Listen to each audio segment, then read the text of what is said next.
Few hours away, and I will be in the United States. I said that to myself while heading to the terminal. Bags, checked in. Passport, stamped. And now I'm boarding.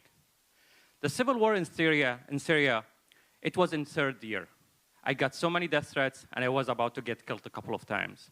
After 1 year of interviews and applications, I finally got accepted in this fellowship, and now I will be heading to the United States.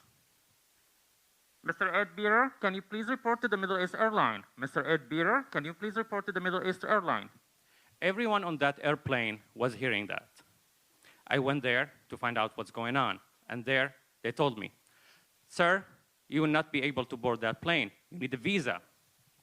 But I had a visa. I have the US visa.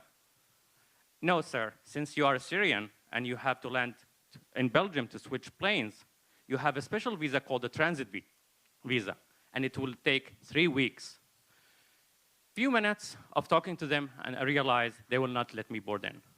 So bags returned, stamp canceled, and now I'm outside the airport, shaking from fear.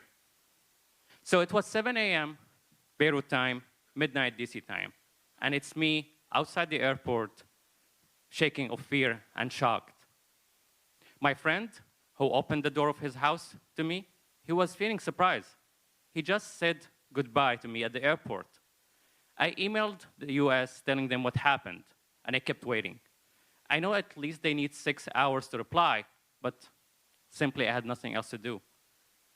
I was sitting there silently, thinking about all my worst nightmares starting to appear to me. I wanted to cry. I wanted to faint. I wanted to scream. I couldn't do anything. I couldn't eat. I couldn't sleep. All what happened is was just me and the laptop and nothing else, as if the time was stopped. After 5 hours, they replied, and there was one line that stuck in my head. We will not leave you there. Finally, I can breathe. A couple of more hours, they replied to me asking whether Kuwait is a suitable layover destination and if I need a visa there and how far I am from the airport. I told them, yeah, Kuwait is fine. I don't need a visa to lay over there. And I'm only 15 minutes away from the airport. Another 2 hours, and they reply, okay, great. Now we have we booked you a ticket to the Kuwait, and you have your flight in 95 minutes. So I left the couch creating small hurricanes like in cartoons, and I literally grabbed my friend from his neck while he was eating, so all I hear was like, so he can drive me to the airport. So if you think LA has the worst traffic, try Beirut around afternoon. When we arrived to the airport, I only have 30 minutes left to my flight to take off. The TSA line was so long, I went to the front and I screamed in front of everyone with a voice full of hope, misery, and despair. Excuse me, my flight is in 30 minutes. Can you allow me to skip the line, please? A moment of silence. While people were looking at me thinking whether I'm crazy or just stupid, my heart was beating so fast. Then Amir appeared. He was a young security officer in the Lebanese security airport. He had the same age as I am, same height, same body figure, but he was shaved and wearing a uniform. He looked at me for like a few moments and he said, come with me. We skipped the line, we finished the security procedures, and then we checked in my bag, and both him and we started sprinting to the terminal. We looked weird. Me running with my backpack, next to him with his uniform.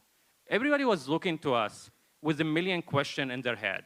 We just needed the Mission Impossible theme to make the whole scene complete. While we was running, I saw the flight attendant slowly closing the door of the gate. So I was screaming like, hold the door, hold the door, hold door, hold door. And I think that's why they got that from me. I don't know if she noticed me or not, but I kept screaming, and I finally made it to the airplane. I was expecting more people than this.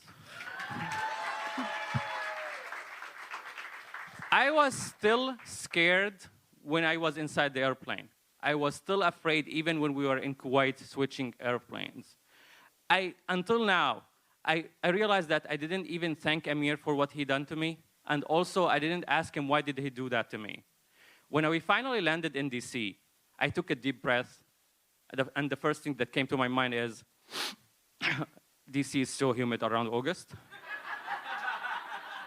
But then I smiled and I said to myself, but I'm finally here, I'm safe, and it is this time over.